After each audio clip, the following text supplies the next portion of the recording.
Iblis berkata, "Wahai Tuhanku, tangguhkanlah kematianku hingga hari manusia dibangkitkan." Allah berfirman, "Sesungguhnya kamu termasuk orang-orang yang diberi ketangguhan hingga hari pertama kiamat." Iblis menjawab, "Dengan kekuasaanmu aku akan menyesatkan mereka semua."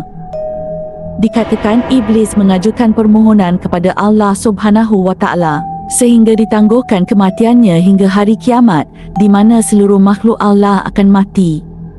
Iblis meminta supaya ditangguhkan ajalnya, supaya diberi masa yang panjang agar dapat menyesatkan sebilangan keturunan Nabi Adam dan menyeru mereka untuk melakukan perkara terlarang, seperti melakukan maksiat, mengikut hawa nafsu, membawa manusia kepada kesesatan yang benar-benar jauh, menyamarkan perkara agama dan cuba memalingkan manusia daripada kebenaran. Punca utama adalah dendam Iblis terhadap Nabi Adam alaihi salam.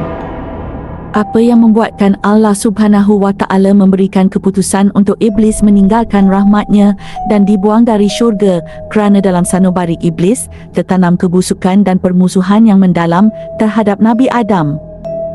Namun Iblis tidak berkuasa menyesatkan hamba Allah yang ikhlas, iaitu orang yang diberi taufik untuk mentaati segala petunjuk dan perintah Allah, kecuali hamba Allah yang kufur dan mengikuti jalan kesesatan dengan berpaling jauh dari petunjuk Allah Subhanahu wa Ta'ala.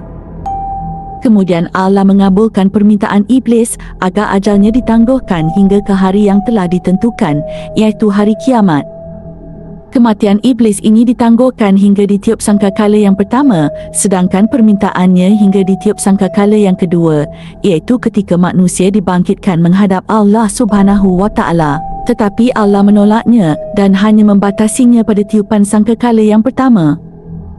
Apabila Iblis dilempar keluar dari syurga, dia merancang semua misi dan strategi yang akan dijalankannya, malah menjelaskan langkah yang akan diambilnya untuk menyesatkan manusia. Iblis menjawab, "Kerana engkau telah menghukum sehingga aku sesat, sesungguhnya aku akan menghalang mereka dari jalanmu yang lurus. Kemudian aku akan mendatangi mereka dari depan dan dari belakang, dari kanan dan dari kiri mereka, dan kamu tidak akan mendapati kebanyakan mereka bersyukur." Iblis akan menghalang jalan manusia. Dia menyekat jalan Islam dengan membisikkan, "Adakah kamu masuk Islam dan membenarkan agama kamu dan agama nenek moyang kamu?" Kemudian hamba itu terus melakukan dosa dan menjauhi Islam. Iblis sentiasa menghalang manusia daripada berhijrah dengan berkata, "Adakah kamu akan berhijrah apabila kamu meninggalkan bumi dan langit ini?" Maka manusia itu terus melakukan maksiat sebelum hijrah. Iblis berusaha menguasai dan mengendalikan manusia. Mereka datang dari depan dengan mengabarkan bahawa tidak ada hari kebangkitan, tidak ada syurga dan tidak ada neraka. Iblis datang dari belakang dengan segala perhiasan dunia yang menggoda dan menjerumuskan manusia. Iblis datang dari sisi kanan dengan berusaha menghambat segala kebajikan yang akan dilakukan sang hamba. Dan Iblis datang dari sisi kiri manusia dengan menghiasi segala keburukan dan kemaksiatan sehingga memikat manusia, dan Iblis mendorong agar manusia melakukan dosa. Iblis menolak perintah Allah untuk sujud kepada Nabi Adam. Iblis menganggap mereka adalah unsur yang membentuk api, iaitu asal kejadiannya lebih mulia dan lebih penting daripada unsur tanah yang membentuk bumi, iaitu asal kejadian manusia. Iblis berkata, "Aku lebih baik daripadanya. Kamu ciptakan aku dari api dan kamu ciptakan dia dari tanah." Iblis yang merupakan musuh Allah telah tersalah anggap bahawa api lebih baik dan lebih penting daripada tanah. Malah dari aspek penciptaan, kedua-duanya bergelar benda tidak bernyawa dan setaraf. Malah dalam beberapa aspek lain, tanah mempunyai kelebihan berbanding api.